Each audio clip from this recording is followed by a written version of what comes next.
Welcome to the bonus presentation. This bonus presentation is titled Enabling Animal Ecosystems and Welfare. Now, I'm going to talk about build active community support. Now, we is WE, which is we humans and people, and the E, the capital E, is ecosystems. So what I'm going to talk about is how people and ecosystems, animals and forests and everything in the forest come together to form a group. And that group eventually has rights. And so we're going to talk about that. That's what the whole presentation is about today.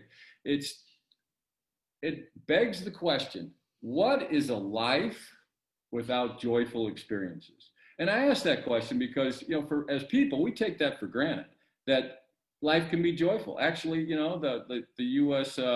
Declaration of Independence says we have the right to pursue happiness. So people do. But does that extend to dogs, animals, trees, plants? No, it does not. It doesn't necessarily extend to that. So they don't have rights. So how do animals, ecosystems, get the right to experience life? How do they get it? Well, that conversation is going to talk about three things: understanding what it means to have the right to live, the right to do a joyful experience. How do we and ecosystems organize to make sure that we do have the right to life, the right to joyful experiences? And then what do we need to do? So this is a very active presentation at the end, is what do we need to do? So as you see, this presentation is live from Italy. Yes, I'm in Italy. I'm Mark Grace. Mark Grace, not the baseball player, because I get that a lot, not the baseball player, but I'm Mark Grace. And so a little bit about me so that you understand my way of thinking is I'm an innovator, but more important, I'm a mega experience builder. So I've had previous jobs at Exxon. Several of us ran the downstream operations of Exxon USA, left that, went to GE Energy and helped build the smart grid, where we actually integrated all the assets of the utility into one smart grid and operated that smart grid. So I have this ability to see the infrastructure and put it all together. So, but also, I wasn't just a big company guy. I'm an entrepreneur. So I built my own company. And in that company, I call it AI telemetry, artificial intelligence telemetry, and we put hundreds of sensors in food plants, and we then help the food company make the food of high quality, high performance, perfect food. And so we showed them with real-time information how to make real-time decisions across an entire production facility. And then lastly, I just wanted to bring up alive spaces. Now, alive spaces, I have this view that we should be able to change the spaces we live in just like this, which means you take walls down in minutes and put walls up, new floors, new ceilings, new windows. Well, yeah, you have to design the building that way. So you can use Velcro, snaps, magnetic paint, and you can change your environment very quickly in an alive space. So the world is changing to build experiences. And so as an entrepreneur, I am 100% focused, laser focused on building better experiences. So to do that, I've written 8 books in 4 years. All of them have the word Experidigm in the title. So Experidigm is a change in experience, just as a paradigm is a change in thinking. Paradigm brought in the scientific revolution. That was a new way of thinking. The Experidigm is going to bring in new experiences to we meaning humans and we meaning ecosystem together. So I also have 18 patents, and these are chemical patents, and some of these patents are in how to experience life. So really interesting stuff. We'll talk about those as we proceed. But mostly today, I'm going to be talking about the last book that I wrote, and with Claudine is a very helpful person helping me through it, is Unite, we will, and I have 3 dots here. That means we will, and it means some activity. We will eat better. We will have play with dogs. We will go into a forest and do a walk. So we will Experidigm. We will do something in Experidigm. So, in this enable ecosystem. So the whole book is about how to enable ecosystems to survive, thrive, and grow with groups of people. So that's what we're talking about today. You can read the book at some point. It's very detailed, much more detailed than the broad descriptions that I'll be doing today. But let's get to some context and reality. This is an ugly picture. We don't want an ugly picture, so I exit out. But this is an ugly picture. Who has the legal right to life? In joyful life, a joyful experience. Who has a legal right? And we just take it for granted, especially in America, that people do. And, that makes a lot of sense. And so, okay, well, all people haven't always had the right to live. I mean, our ancestors could have been slaves. Mine were, yeah, so could have been slaves. And then, in America, women didn't have the right to vote till more recently. So it isn't necessarily taken for granted that people have rights to life, but in many countries in the world, most countries in the world today, yes, you do, but it's still debatable. But here is the real thing to understand so you can see what my presentation is about. Yes, corporations have the right to life. Yes, they do.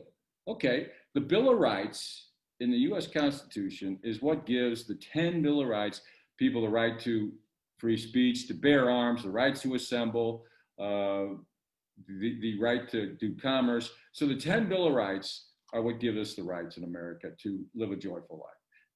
Now, corporations legally have many of those rights. Corporations have the right to assemble. Corporations have the right to redress grievances in courts, just as a human does, just as people do. So corporations have half of the Bill of Rights, and so they have the right to represent themselves. They have the right to live. They have the right to carry on business. And in fact, in the United States Commercial Code, it was changed to say people and corporations have the right to do business across state lines. It used to just say people. So corporations, through legal redress in the last 100 years, only the last 100 years, have the right to live. And not just that, they have the right to argue in court, win in court. They have the right to own property, the right to own assets. Well, we take this for granted today. Over 100 years ago, that didn't exist. So in 100 years, corporations have amassed immense wealth and assets, which is good. Okay, that's good. I'm not saying this is bad, but to an understanding of the way the world looks right now, only people and corporations have rights. Animals, ecosystems, living entities. When I talk about living entities, I'm talking about ecosystems, and ecosystems have animals, many kinds. It has trees, it has insects, it has a live soil. Live soil has trillions of microbes that produce food and oxygen and other rare minerals for animals, humans, and trees, and all other living things, insects. They do not have rights. They are property. Property. This is okay. Wow. So there's no balance. Anything that's living besides a person has no rights and can be owned and consumed to the degree that the owner wants to consume and own. And I'm talking every piece of land in the world that has ecosystems. Now, you say, well, some laws are now being passed, and this is good. This is what the conference is all about, that for the welfare of animals, that laws are being passed that ensure that they have good food, good conditions of shelter, and they're treated appropriately. That still doesn't mean they have rights. They actually have the right to that only through the law. And we're going to talk about that in just a second. What I'm talking about is there needs to be a way where they're no longer property. They're not much different than a corporation. So that a group of people, an Experidigm, a group of Experidigmers, a group of people get the right to represent, just like the corporation has the people in the corporation have the right to represent the assets, resources, property of that corporation, that a group of people can represent the resources of an ecosystem. So why is this important? Need balance. I'm going to come back to balance several times in this. And what's balance? It's balancing the rights of humans, the rights of corporations, and the rights of Experidigm groups, which are very similar to corporations as far as the Bill of Rights that they should have. So, wow, it seems simple what I've said, but this is profound way of thinking versus the philosophy, whether it's philosophy or religious thinking, for almost the entire history of mankind, where mankind believed that they had the ability to consume, basically, because that's what we've been doing, where in reality, maybe it was a little more like stewardship together, where we're stewarding together. So need more balance if we're going to steward. Now, so this is a little bit, this is core to where we need to go. Rights to groups of people. So it has been common to give groups that are people rights. So a corporation is a group of people.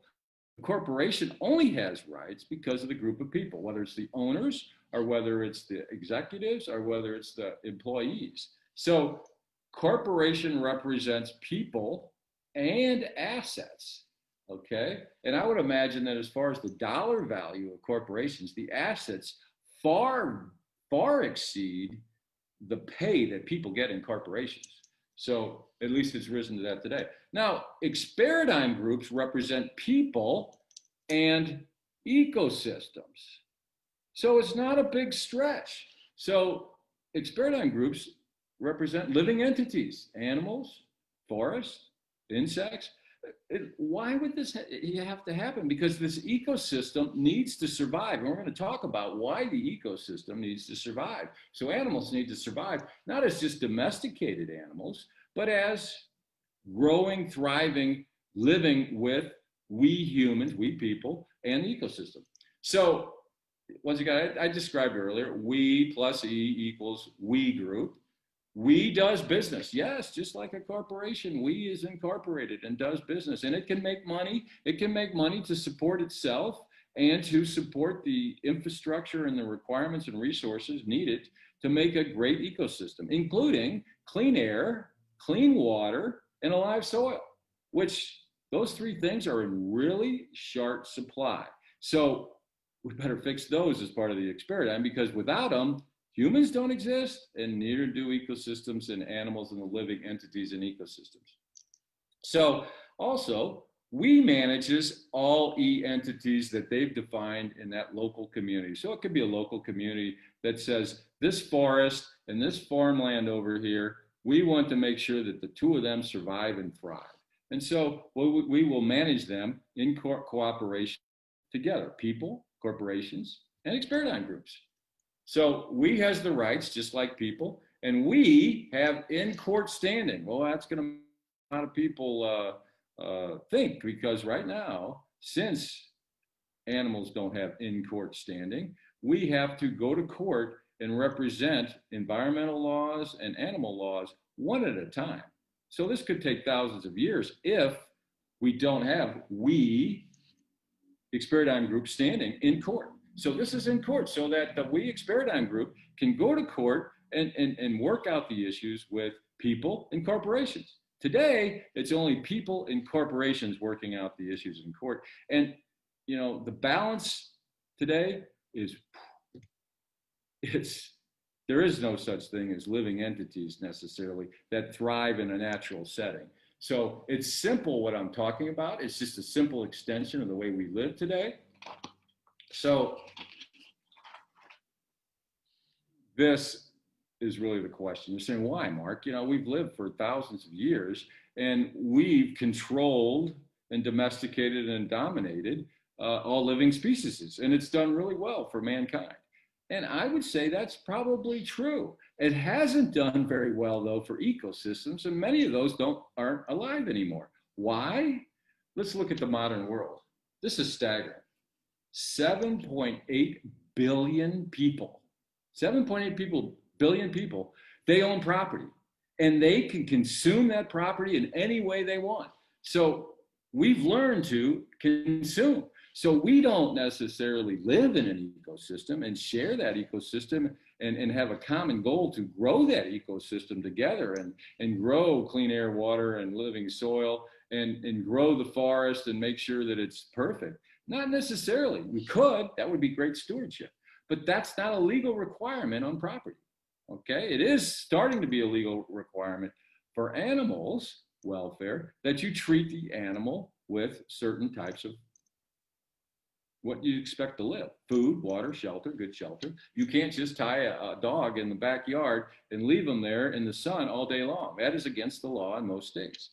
So, but that's good, but that isn't good enough because 7.8 billion people are consuming everything that is alive.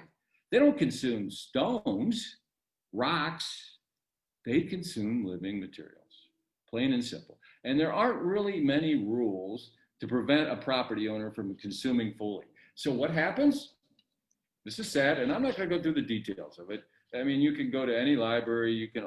We don't talk about it much in the news because it's not a great story. It's an ugly story, like I said. Eliminate species. Yeah, there's thousands of species that are being eliminated each year. Not since we've started consuming, but now. And you can look up those statistics. I mean, and some of them are just intentional consumption, or like in America. The buffalo. Where'd the buffaloes go? Well, they were the food for the Indians. So in our war against the Indians, we hired Buffalo Bill to kill them all. And he did. Yeah, so this is crazy. We eliminate species. There is no such thing as we Experidigm. We don't have experiences necessarily with nature to foster nature farther, animals included.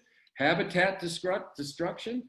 Basically, you can see the statistics of how little habitats are left in the world. It's a very small percentage, not more than double digits. That's crazy. Why is there less than double digits left and not all consumed? Because the land that is unusable is still in its natural state. If it was usable for farmland, for corporations, or for building subdivisions, it would have been a subdivision by now. Basically, what's happened is you have deserts, unusable land. You have deserts and swamps and things that would require a little bit more money to turn them into something to be consumed. But that's really what's happening. And what's really scary is the third one, aliveness. Soils used to be alive. A soil is alive. It has trillions of microorganisms in there. It has fungus that actually interact with tree roots to create an entire network of aliveness in a forest or in a field, if the field was alive and not plowed up every 6 months. So aliveness doesn't really exist out there. And to create aliveness in a dead field is not cheap, not easy, and we don't really know how to do it. But wait, we're pretty smart. I think we're pretty smart, but let me throw this out to you. Would you let a doctor take you apart piece by piece and sew you back together and think you're alive? I, for one, might let them do that with my car, but not me. I don't think there's a human being that can take another human being entirely apart and put them back together and have them be alive, functioning, and joyful. And that's what we've been doing to our we Experidigms since we started. So this is the sad thing. If experiences, if animal and Experidigm experiences disappear, and they disappear forever, because these species that disappeared aren't coming back. They're not coming back. No ecosystem, no human experiences. It's very hard to breathe when you don't have clean water, clean air, and it's very hard to live without clean water. And how we get those, the best way to get clean water and clean air is through nature. Trees and shrubs and greenery produce oxygen, and they need water to live just like we do. So that's sad. My biggest fear in life is that my grandkids will not be able to experience life because they cannot have a we experience between people and ecosystems. So we rights begins to balance with human rights. We need to begin to address this 7.8 billion people. We need to address this. And by the way, 7.8 billion people might sound like a lot. There's trillions of living entities, even in small sections of a state. So we are a small number of living entities compared to living entities that we're impacting. So, I use these words, oops. I think I used that as a kid when I made a mistake, stuff like that. I use the word oops. We're going the wrong way. Why are we going the wrong way? Society is disconnecting from animals and ecosystems. I mean, you go to a big city somewhere in America or somewhere in the world, and they eat chicken, poultry, it might be called poultry.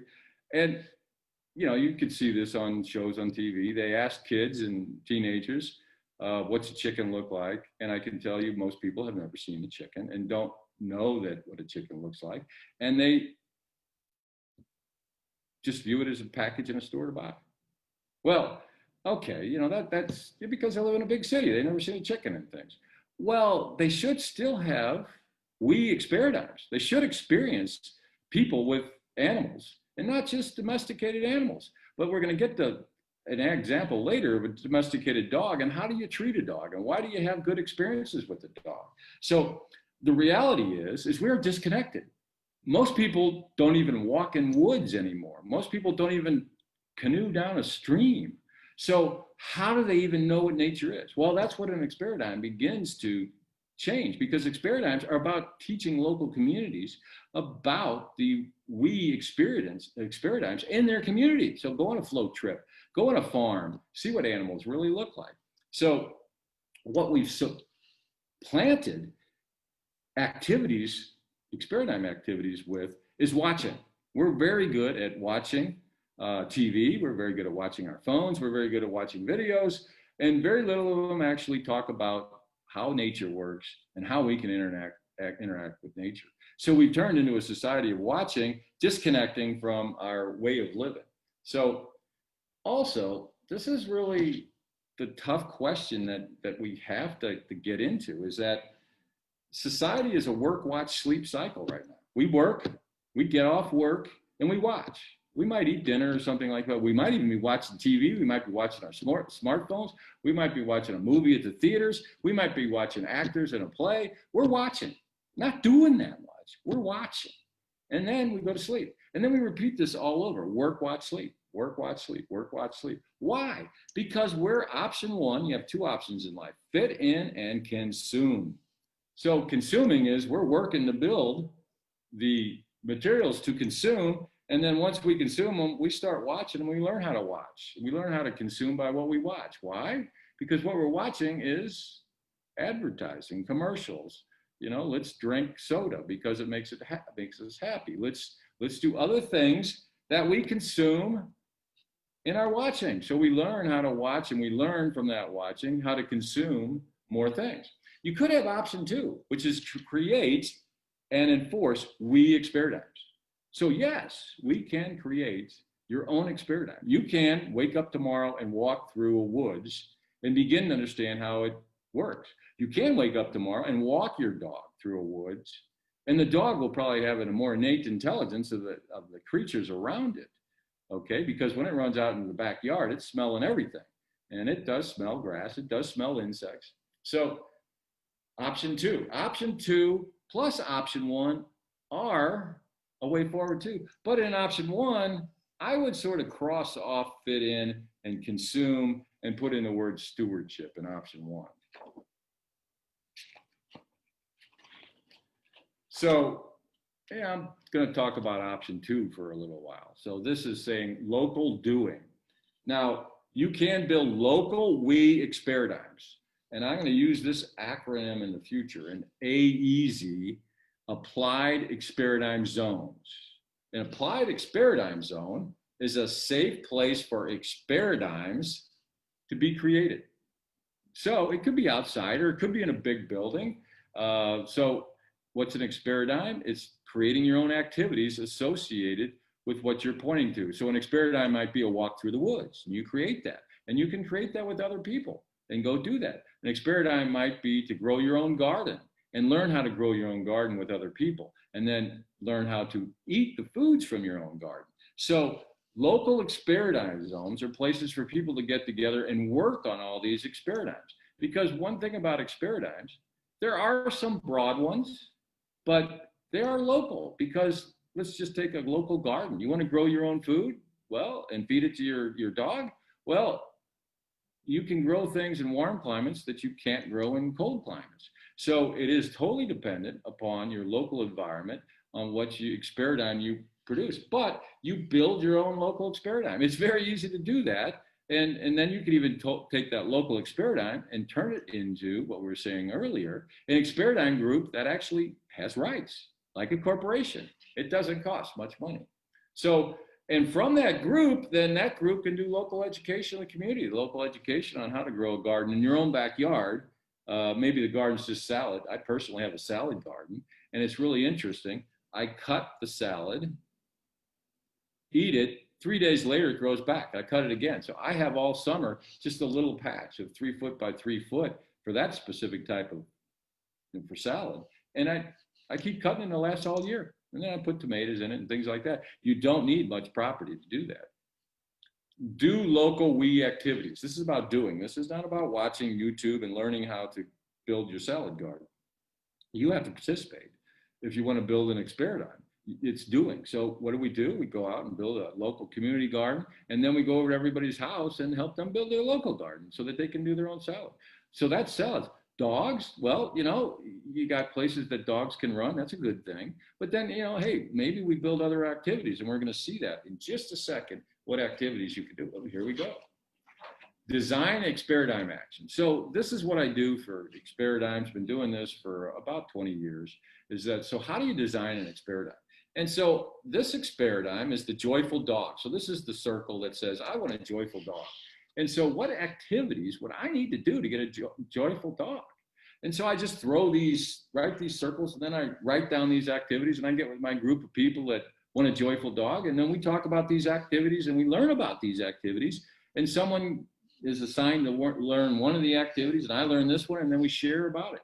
But, having a joyful dog is like having a joyful child. Yeah, you have a child. I have two boys, and they didn't come with an instruction manual. Maybe I read some books on it, but that they didn't come with an instruction manual. So I had to figure out what activities was good for my kids. Same thing with the dog. You get a dog, there is no instruction manual that comes with it, or a cat, or anything like that. You can read a book, you can watch a YouTube, but that doesn't mean you know all the things about a dog that makes them joyful. So here's an example. I wrote over here, dog, joyful dog, laws. You need to know the laws. You can't abuse a dog. And if you do abuse a dog, there's enforcement penalties. What foods does the dog need? What shelter does the dog need? Okay, if you're gonna leave it outside, that's okay. It needs a house and things. So, and then what do you do with the dog? You can walk the dog, you can play with the dog. Each one of these is a lot of learning if you want to, which is really great. So you never get bored. Okay, now watching TV, you might get bored and you flip the channel and get bored on another channel. Here, you can learn how to play with a dog. That's what this one's about, play with a dog. So how do I play with the dog? Oh, do I do tug of war with a dog and a rope? Yeah, maybe that's cool if your dog likes to do that. What else does your dog like to play with? You need to get with a group of people and understand what they do when they play with their dogs. And that makes a dog a joyful experience. Socialize. How does a dog socialize? Just you, and how do you socialize with a dog? Or you have it with other dog friends in the neighborhood? Or do you have 100 people in your local community that the dogs, you guys all go for a local dog walk and things? Sounds reasonable to me. But you gotta plan it. You gotta form an Experidigm group, and we talk about these things. The health of the dog. What is really amazing, we sometimes forget this, and at the conference, if it was in person, but it's online so that you're going to get to see this, is that dogs' health, they have same pharmacology that we do. They operate internally somewhat similar to us, so they eat food that's healthy for them. And there's just a whole, just like we have, doctors, they have doctors. So this is not, something that you really learn by just getting a dog. Dogs get heartworms. What do you do with that? Okay, then nature.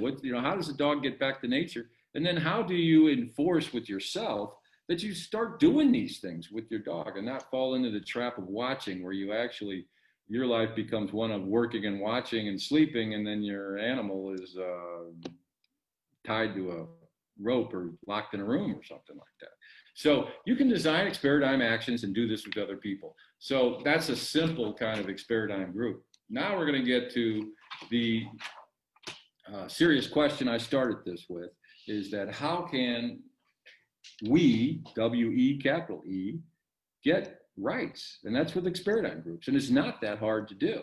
So right here, AEZ, we group, get entity status. Yes, you can form a corporation as a we Experidigm group. Yeah, you know, you can get an N code. It's just simple to apply to the tax authorities and get your EIN, and then that's it. You've formed an entity. Now you can AEZ, we groups, active politically. Yeah, you can become politically active in the Experidigm group. You can elect local council people that have a fond interest in Experidigm for clean air and clean water, or an Experidigm for the local ecosystem that is made up of lakes and forests and rivers flowing together and all the animals inside of it. So, but what do you do as a group? This is really important. You can create new laws and enforcement. And in many respects, this conference is about that. The new laws for animal welfare. And then how do you train police forces to enforce it? A lot of things that the police force needs to enforce, but yeah, this is another new thing. So new laws are passed.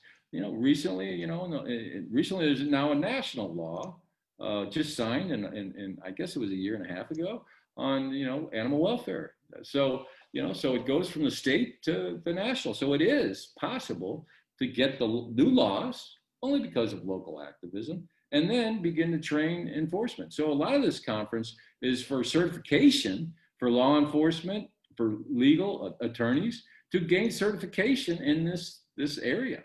So I think we can expand that to we Experidigms. So, and if there's a rights disagreement, you can go in court and argue that and build precedent. So it doesn't mean that, the fact that someone owns something doesn't mean that they necessarily have the right to destroy it, so that the rest of people have no ability to experience that what they've destroyed. So you technically, today, you could go down and burn every tree on your property and kill every animal that was in that. Technically, you could. But is that really how we steward society? I think it should be left up to a little more discussion. Is when we just start destroying ecosystems, we need to better understand its impact on the bigger ecosystem. But you can get balance this way. And if we think there's balance right now, when we've destroyed or changed almost every aliveness, that most arid usable land is now private property and owned by somebody else and not in the interest of any ecosystem, but then I step back and you're going to say there's parks, there's national parks and things of that nature. That's really good stuff. But even national parks should be in such a way that we groups can help thrive and support those national parks. So that's only a step forward. We need more steps forward to make national parks and others thrive. Because right now, I think with budgetary, for the last 30 years, money doesn't necessarily flow to help our ecosystems in our national parks. So what I'm talking about is not that much of a stretch from what we have today. So local we laws and enforcements. So if you look at similar to animal welfare success, and how the animal welfare is set up, it's, so once a new law is passed, it just doesn't somehow miraculously get enforced and get prosecuted perfectly. I mean, you have to educate and then you have to prosecute. So, but if there's one thing about our system, it works, but it's a little overloaded. Okay, so the fact that a law exists doesn't mean that it's going to be enforced or prosecuted, because of the many things that a police officer has to do and a prosecutor has to do. How does it get on their list? Well, what the animal welfare people have done is they've created a special system, a special prosecutor office to coordinate all animal issues, animal legal issues. So the special prosecutor looks at can look at all cases and then come in and take that case forward. Whereas maybe it wouldn't have been taken forward because there was other cases that were more important than that dog case. By the way, I'm near a hospital here, and you heard an ambulance go by probably, and I usually stop a second and pray and say, hey, hope they're okay. So let's go forward. Animal control officer. Yeah, you've heard of that, ACO. So what is an animal control officer? Animal control officer knows the laws. They have no ability to enforce. That's the police force. But they have the ability to go out when asked, to go out and look at properties to see how the animals are doing and if there's any issues. And so there's the ability to go out and see how animals are doing. You know, the health of the animals, what's the condition of the animals, what's the shelter that the animals have. And if they find something that doesn't look appropriate, they can call a police officer, and they will call a police officer that, potentially has special skills, that knows the animal welfare laws and comes out and looks at the property, and they work together to understand what needs to be done for the welfare of the animal. So that's called an ACO. Well, it's not that far of a stretch to say that there's a ECO in the future. Yeah, an ecosystem control officer, someone that actually knows the local community Experidigm groups and the laws that they've made to protect the ecosystems in the local community, protect the ecosystems for the Experidigm group, for the people and the corporations, all three, so that they can thrive and benefit from the We Experidigm group. So you could have an ECO just like an ACO, not any different. And then they bring issues to the special prosecutor. And like all prosecutions, the special prosecutor has to weigh what is needed and what is, go to court, what is negotiated. But it's just a simple process. Now, ACOs are in many communities in America now to help facilitate the welfare of animals and to ensure the welfare of animals. But they don't have any enforcement capability. They're making sure that animals' welfare is good. Now, at the same time, like what this conference is for, law enforcement certification. So, police officers have a lot on their plate. They need to be trained in animal welfare. They need to be trained in ecosystem welfare. With what I'm talking about here, we Experidigm groups and the laws that are passed to help ecosystems. So it's that simple. The animal welfare people have really made tremendous progress to make all this happen, so that we begin to steward, first respect living entities, and we begin to steward those living entities in an open way, meaning through many different perspectives, many different groups. And I'm not just talking one We Experidigm group locally. There might be 10, all focused on different things, and 30 of them focused on different things. So that's not surprising, really, because how many corporations are there in the United States alone? We talk about and the stock market talks about the large 500 or the large 1,000, but those are the stock corporations that are large. But I don't know, how many millions of corporations are in the United States, a small business? I had a small business and I sold it. It wasn't really that small, but I had my business, and it wasn't on any stock exchange, and it wasn't on anybody's list. That was the AI telemetry that I was talking about earlier. How many millions of Americans and how many millions of people in other countries that are corporations and entities? So I believe one day we're going to have millions of Experidigm groups that look out, that those Experidigm groups focus on specific local Experidigm issues. Because local issues, as we said earlier about just planting a garden, you plant a different garden when you're in the South than you plant in the warm South versus the cold North. So it changes. And so you got to make sure that you have those. You know, and I'm talking about animals and domesticated animals, dogs and cats and things, but I'm also talking about so local issues. You know, my family we have 50 beehives, and we live in a large city, and we have, you know, several spots in a large city where we put beehives. And you know, without bees, you know, bees and pollinating not just flowers, but bees pollinating gardens and farms, you wouldn't have some estimate 15 to 30%, 40% of the food you eat today. You wouldn't have it if bees didn't pollinate it. But you know how hard it is in a local community to raise one beehive and not have it destroyed overnight because someone sprayed pesticide, your neighbor sprayed pesticide, or some side, pesticides, herbicides. It doesn't make any difference what the killing in thing is. Bees are very sensitive and they're gone. We've had whole hives disappear overnight. So, you know, well, you know, and the thing about bees, you know, you're familiar with animal welfare. Bees are one of the more protected, meaning that you can have bees in your backyard in a major city because they're so endangered at this point and so valuable that you have the right to have a beehive in your backyard. And you know, with that, you know, most people that have beehives take care of their bees as best they can because the bees are pollinating their plants and giving honey and other healthy things that come from it. So the example of an Experidigm group can be very large. As I said, like corporations, there may be millions of them eventually.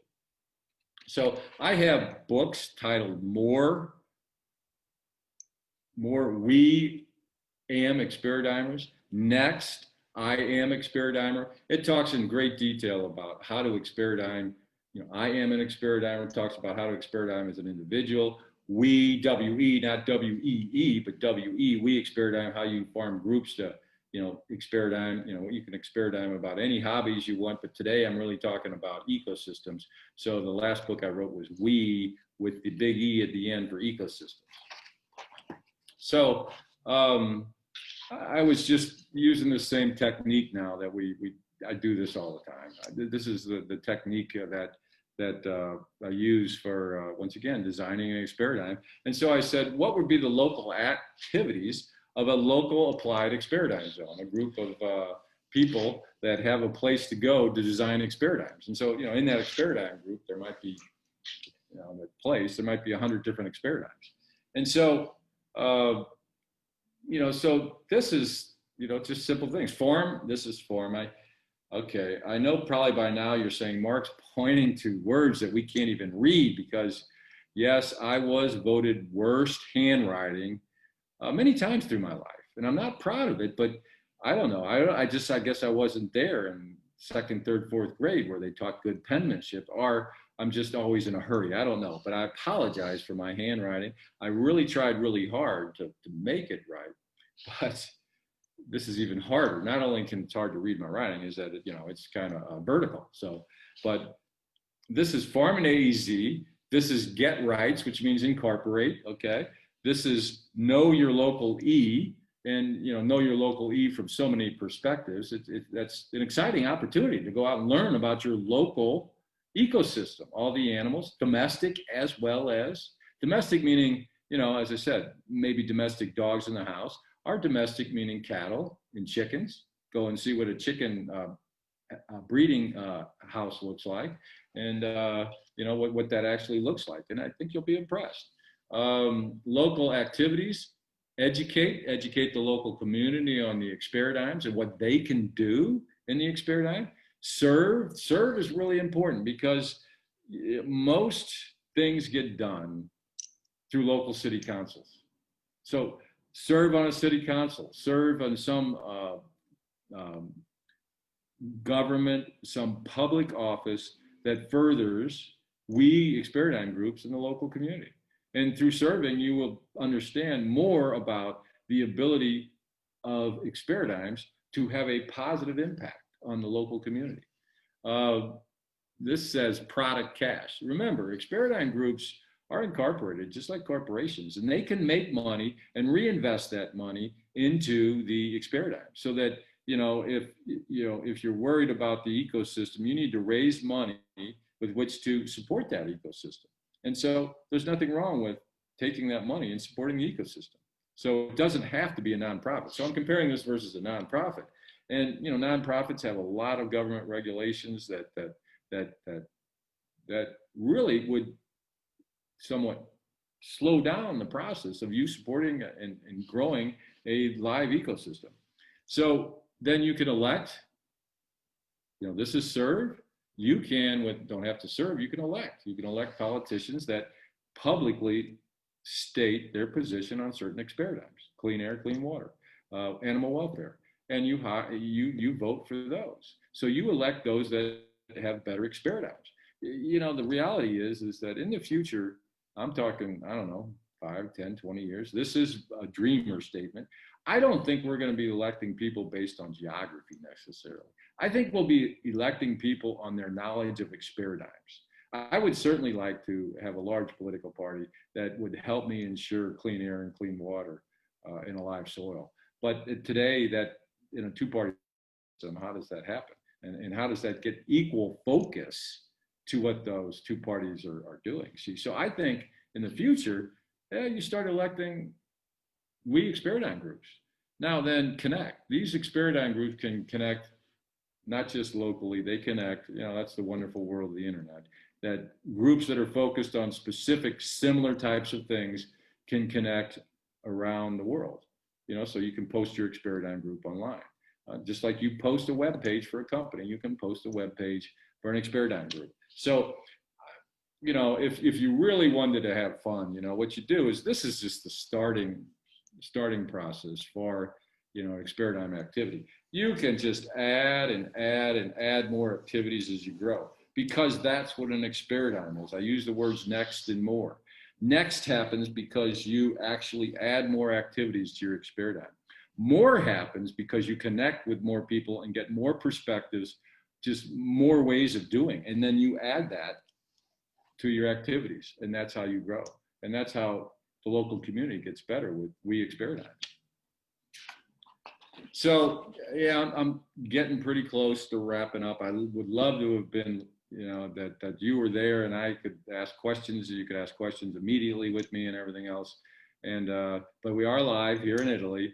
And so I wanted to summarize for you, and then maybe at the end talk a little about some of the questions. But so this is more steps. It's really not that hard, and you can see this is a summary. So applied Experidigm zones are applied Experidigm participants. They educate. Boy, I should have done a better writing on that one. AEZs serve. I'm repeating there. This is another way to look at it. I think this is probably easier to read. AEZs finance activities, yes, that they raise money from the products or services that they do. Elect leaders, they participate in local AZs, and they connect with many AEZs. So this is really not a leap in the way we do things around the world. People have rights, corporations have rights. We Experidigm groups need those same rights that corporations have, so that the three can balance the needs of the three to survive, for humans to survive. And as I'm saying, Experidigm groups are very similar to corporations because they're groups of people. They're not just groups of animals. The animal itself doesn't necessarily have the right. It's like corporations. The assets in the corporation don't have any rights. It's the people in that corporation representing the corporation that have the right. Same thing with Experidigms. It's the people in the Experidigm that have the rights. I am not lobbying at this point in my life for animals to have the same right that I do.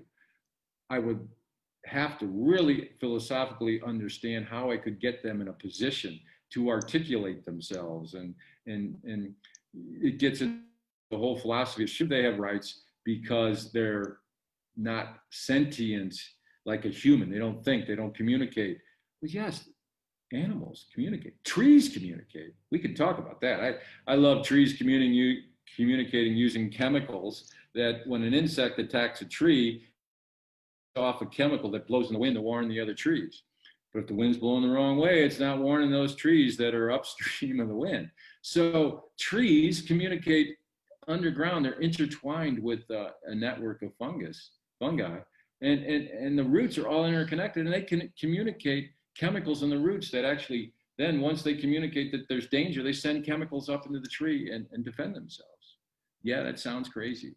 Yeah, you know, we like animals that view themselves in a mirror and see that they can see that it's them. Like I think some of the monkeys and apes and chimpanzees can, elephants can, but many animals don't. You know, that know that it's them. You know, my dog occasionally sees itself in a mirror and it would, you know, bark at the mirror and try and go smell the dog. So I'm not talking those philosophical arguments at this point. I think that we Experidigm groups, can represent the animals in the ecosystem just as corporations represent the assets of the corporation. Okay, so that's the way we do things. And I think it needs that balance. I think the world needs that balance today to do that.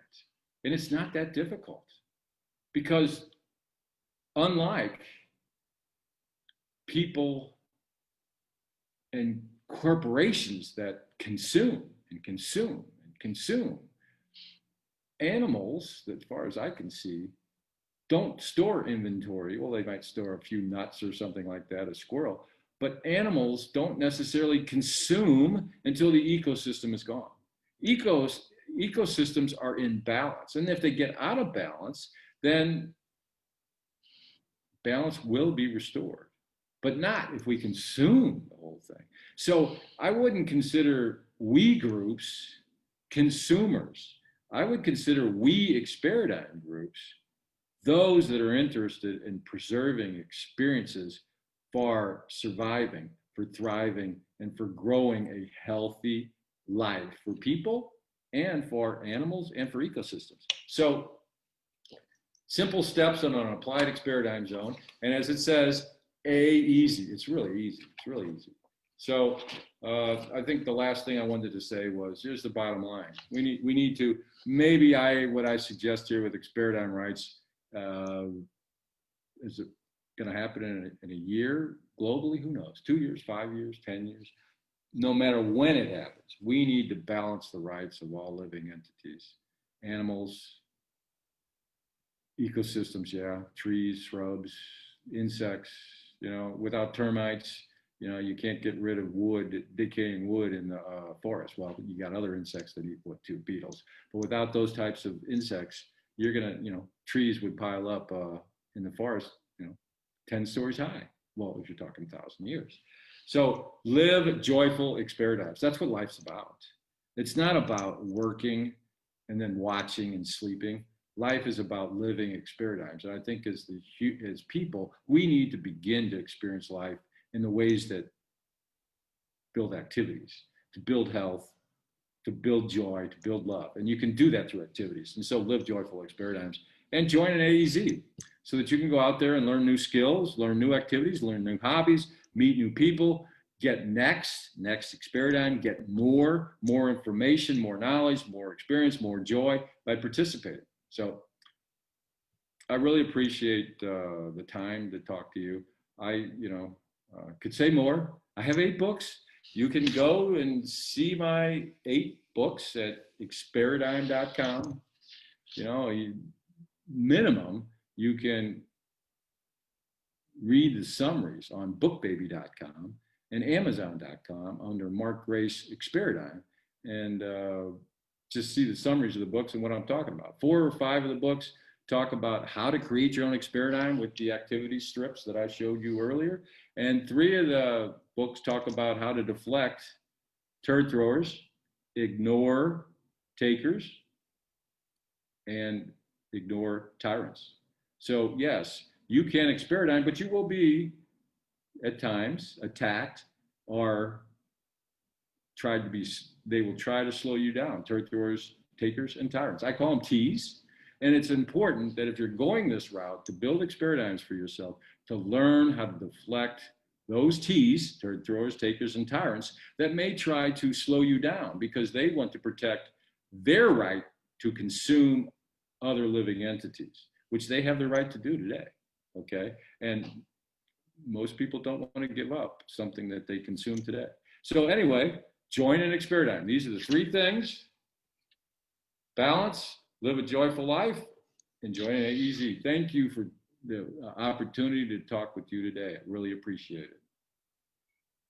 Okay, Mark, we have a couple questions that have come your way. Yes. So let me go ahead and I wrote those down. I have those here.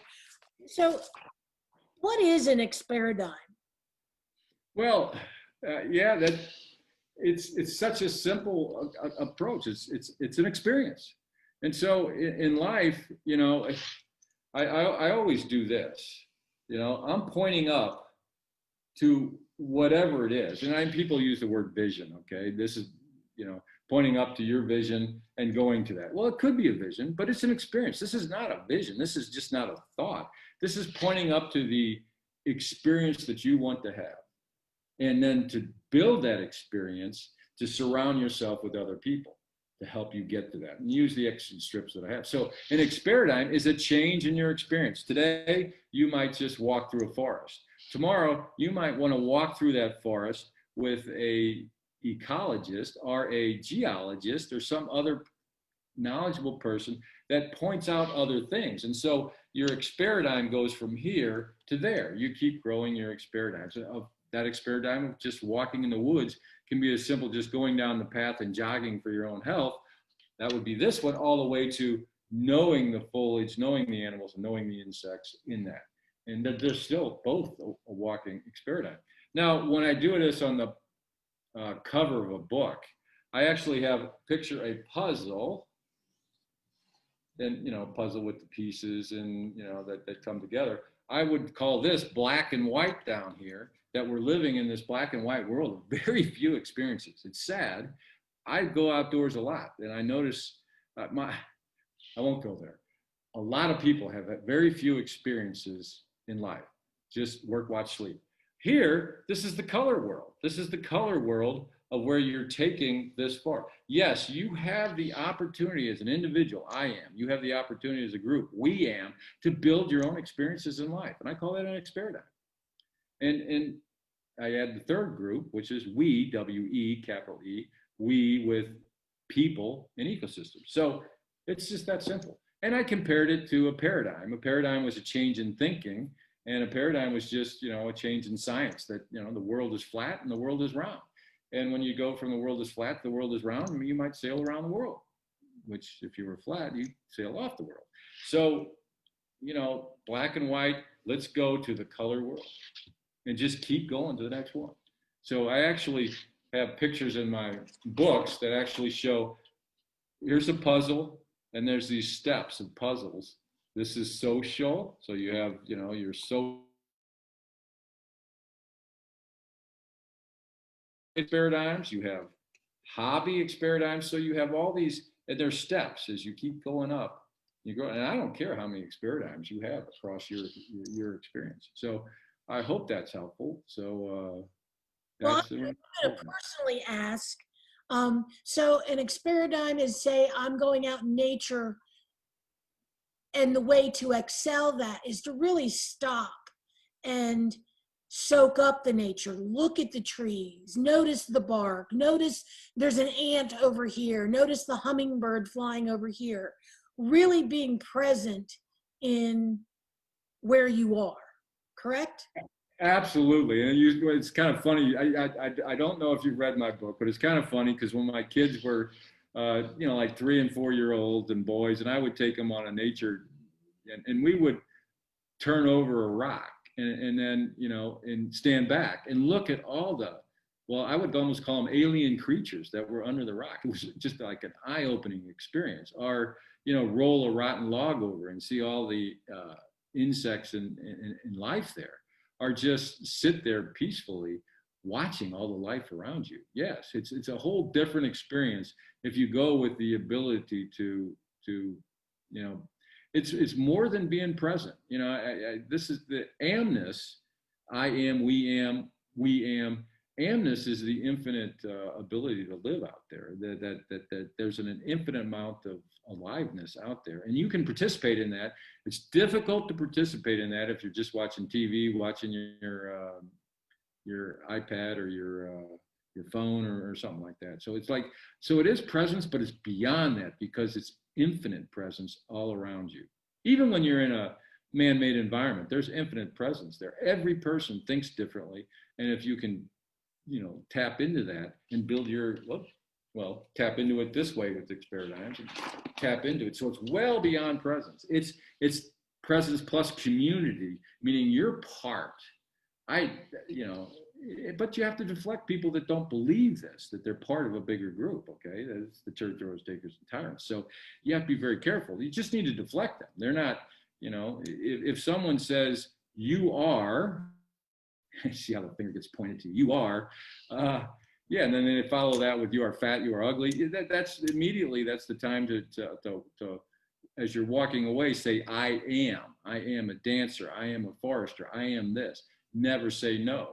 So in our world of today, where you try and get classified, we try and classify and name and then put people in boxes. And no, I'm not for any of that. I am an Experidimer, and I'm going to go Experidigm. So I hope that helps. So it is larger with the books about being in the now and being present. Those are important things, but it's much larger than that. Okay. The next question we got is, so do you want to give animals human rights? Well, yeah, see, that's, and I don't think it's a definitional thing. I'm, since animals don't sense the same way we do, and we're so anthropomorphic, we only really put quotation marks around it, understand and respect things that think like we do and look like we do. That's anthropomorphic. And the fact is that they sense somewhat similarly to we are, depends on what animal or plant or whatever it is, but they sense at totally different levels and communicate at different levels, and they're alive at different levels. So but they don't fit into a courtroom where a tree is not going to stand in front of a judge and articulate their case. It just is not going to happen.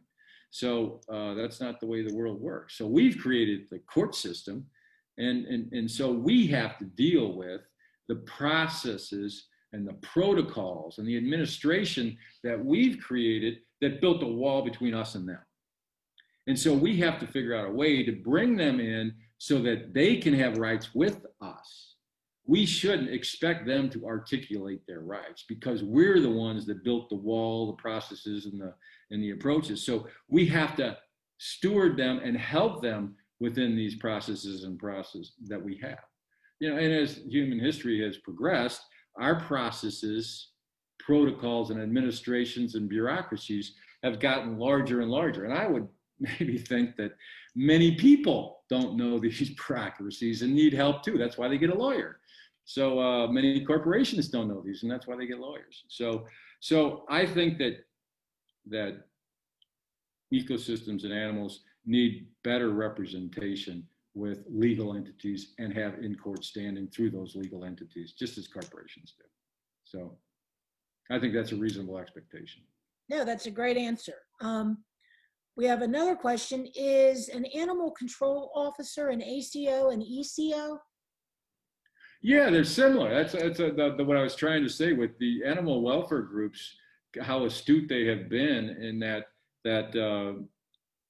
the processes and protocols in the administration and the bureaucracy of our three phases of government: the legal, the court system, the judicial, I'm sorry, and then the law group. Okay, so the legislative and legal, which on a daily basis enact rights for humans and corporations, and that is a real challenge and requires a lot of energy, a lot of resources to do that.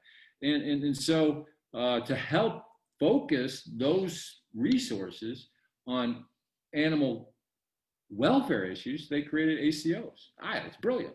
And then they created special prosecutors that once an ACO in law enforcement, which is different than the legislative and the judicial. It's out there, doing what the legislative said and the judicial said. So, and so that boy, that's complex for a human to even understand all that.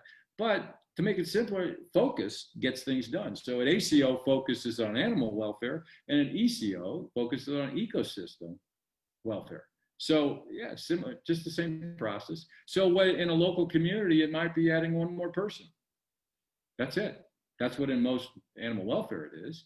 And that person is not an executive. They're not an enforcement.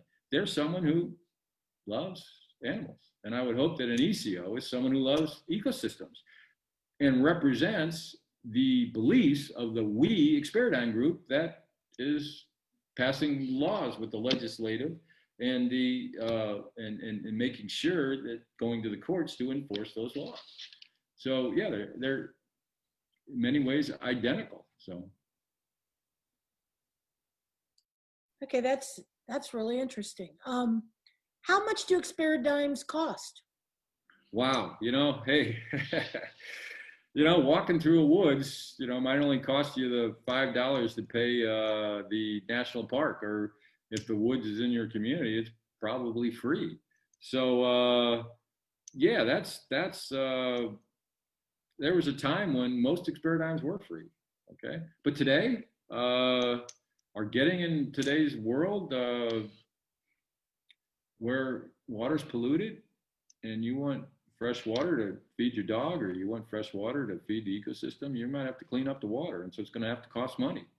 And if the government's not going to do it, and corporations aren't going to do it, and individual people might not have the resources with which to do that, then the Experidigm groups can step in and do what's needed to make sure that the people and the ecosystem survive and thrive.